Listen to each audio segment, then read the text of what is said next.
Hello, I'm Mayflowers. Welcome back to my channel. It's Ari May here, and this is episode 10. That's right.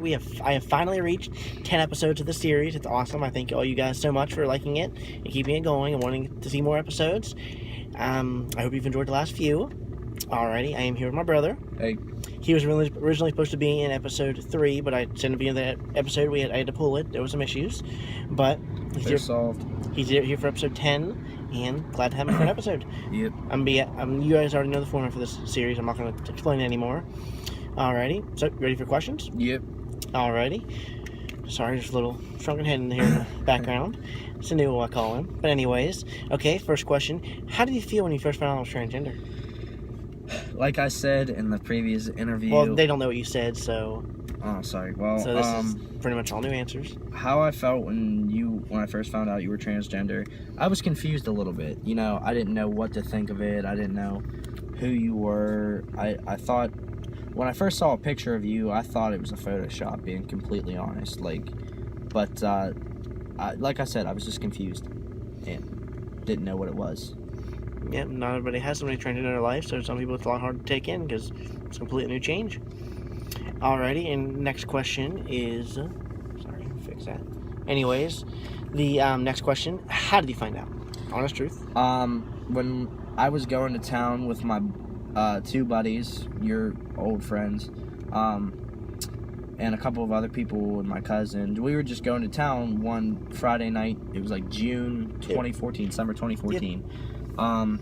We were going to town and they go, Nate, we got to pull you over we got to pull over and we got to tell you something. I go, okay, is it going to be bad? And at first they hesitated on telling me. They go, you know, you can't tell your mom, you can't tell anybody. So they pulled me over and they said to me, your brother dresses up like a girl and does makeup and takes pictures. And at first I thought, I'm like, what? Are you guys kidding with me? Are you guys joking with me? They go, no, we're being serious. And then I go, do you guys have any pictures or anything? They go, we're not going to show you any of that. But then I finally got it out of my cousin, and he he showed me a picture. And like I said, I thought it was a Photoshop, but that's how I found out. They pulled me over. We were going to Uniontown, PA, and in summer 2014. So awesome. And yeah, I'm glad they told him because he had finally eventually. So it honestly made things easier. Alrighty, next question. How do you feel about it now that you've seen me become who I am in AriMay? I mean, obviously we've had our conflicts and you've you made 360 turns, but you seem like you're okay with it now and everything. Like you're seeing me every day. I'm the same person. You've realized that. How do you feel about all of it?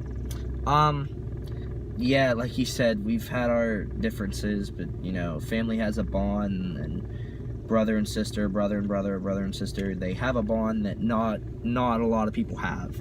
When you're blood, family sticks together no matter what the outcome, no matter what the distance, just meaning that you have to stick together. I mean, you could... If you're blood, you don't necessarily have to, but a lot of blood, we do. But you could distance yourself, but I just thought to myself, like, because I was in a accident in... we'll talk about that later in the video. We'll talk about that later in the video, but I realized at that moment that my life flashed in front of me. And, you know, I knew that without you in my life, that my life would be nothing. I mean, I've known you since I was 6. You tell me everything. We have a really good bond, and that's why I've known you. I mean, you were at the hospital when I was born. So, yeah. For crying out loud, I will always have your back, whether you're my brother or my sister. Not your sister. And your sister now. But I think I'm happy for you. And you can't be trapped in a body that you're not supposed to be in. And I'll tell anyone that would ever mess with you, how would you feel? How would you feel if you were stuck and confused and didn't know who you were for 20-something years? I mean, it would be confusing, and you wouldn't want it on you. I wouldn't want it on me if I wanted to be who I am, because I like who I am. You know, if you don't like who I am, great. I don't care about you. All the haters, you can go, yeah. But just, you got to be who you are, and if you're not your true self in life, because like I said, life is too short to, you know, not be who you are, and you never know when it's your last day, so you got to live every day like it's your last, no matter what. And absolutely. So I'm happy for you, and I'm glad you're becoming who you truly are. We have a great bond, and yeah, that won't ever change. We always have each other's back. You're a problem with him, you're a problem with me. If you're a problem with me, you're a problem with him. I mean, if you fall, I fall. If you're crying, you're crying. If you're upset, I'm upset. I mean, family has a bond that not a lot have. So. Absolutely. Question number 4, you already answered. How long have you known me? Obviously, your brothers, so I'm not going to go into that. 16 years. Question number 5, why do you decide to stick around when people drop me? Again, you answered that in your last answer, so alrighty. Well, we're going to get on to his questions now, and we'll talk about the wreck. Alright, everyone. Alright, we're back. He had to come up with his questions. Alrighty. Question number 1. How did you first realize you wanted to be Ariana May? Like, what made you come to the point where you realized that? When I was a kid, I've talked about my past videos, I realized I was different my whole life. So I just really did a lot of soul searching. And then 2014, in summertime, I heard the term transgender when I was like confiding in a few people, like, hey, I feel trapped. What do I do? They said, maybe you're transgender. And I was like, what's that? So found Pintrest on YouTube, started watching her videos, did some more research on the term. And then by October, I was like, this is 100% who I am. I know who I am. So yeah, and that was when I was like, in October, I was like, okay, time to start building myself up and tell everybody and start being me. A year and a half later, here we are.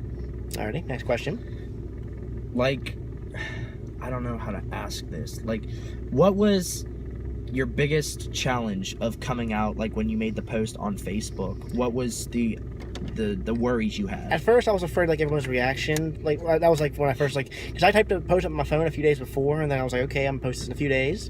So, so at first, people's reactions, and I was like, you know what, I don't even care about people's reactions. So, really, I was just afraid. I was really curious to see, not really worried, just curious to see, like, okay, who's going to react. Like, all people reacted fantastically, and like I said, I've talked about many videos. I've had one family member who turned her back on me. You know who that is. Other than that, though, everyone reacted awesomely, so I really didn't have many worries as I was finally ready to be myself. Yeah.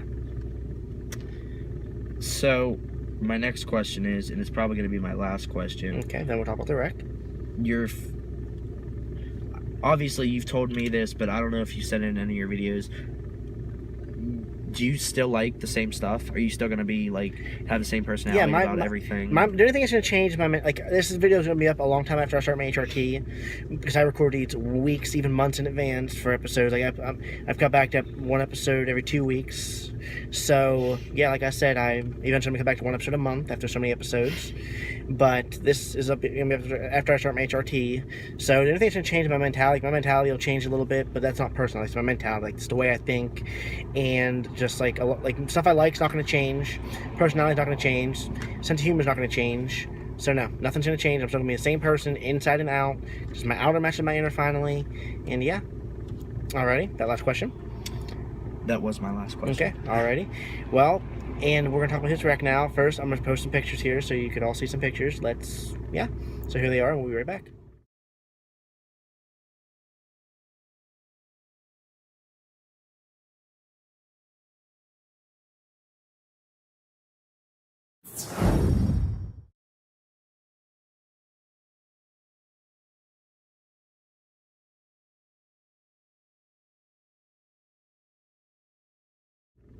Alrighty, as you saw the wreck, it was pretty nasty.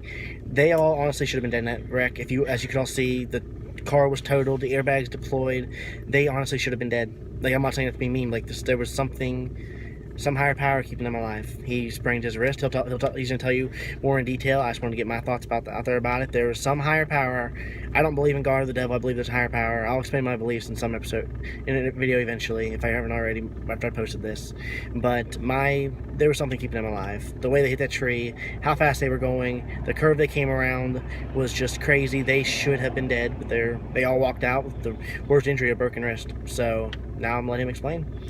So, and I'll say this for a message to any person, any teenager, any kid that thinks, if you're cool, guys, going fast in a car does not make you cool. Listening to loud music does not make you cool. Smoking, drinking, and driving, it does not make you cool. And I've realized that they all could have been dead. My life was in front of my hands. So basically what happened, I'm not going to list any names, but my two best friends, my other friend and his girlfriend, we all went and we picked my friend's girlfriend up and we went on this back road. And where I live, there's a lot of back roads and a lot of curves. There's areas, and this area is known for curves. And we were listening to this one song, Work From Home by Fifth Harmony. Hate you, Fifth Harmony now. Anyways, we were going around, we were going maximum speed, and I'm not going to say the speed, but They were going fast. Yeah, It was just very, fast. very sharp turn. And a very sharp like turn. turn was literally just like No, like let me wrap. explain. Okay, sorry. I'm sorry, but You're fine. we went around the curve, and I tried to steer us left, and the car just there was no use. I mean, we went around the curve, and I just remember my one friend yelling, "Hold on!" And we went around the curve, and I tried to steer us left, and we went right.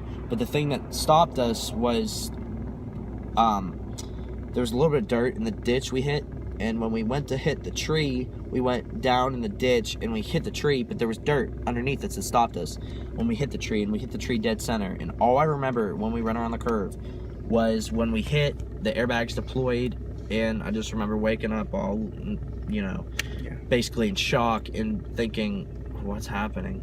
And my friend Josh yelling, get out, because the car smelled like it was gonna blow up. And it was the powder from the airbags, and it was something in the engine that was making it like that. But as you can all see, I have a scar here from the airbag. Little bad thing on his chest. Yeah, a mark on my chest. He has his sprained wrist. Sprained wrist right here. One of the other people in the car broke his wrist and had some foot injury, and there's two that were severely injured in the car accident. Like the fire department said, in the police department, if they would hit any more to the left, it would have clipped back and killed him. If it would hit any more to the right, it would have clipped back and killed the passenger. Something was keeping them alive. I'm glad he's still here. I'm glad they're alive. It shows you have a purpose in life. It shakes me up every time, and I want to mention, if you don't care, I'm starting up a project, guys, and I already have it on Facebook. I have a page for it. I only have about 20-some likes. Link will be down below.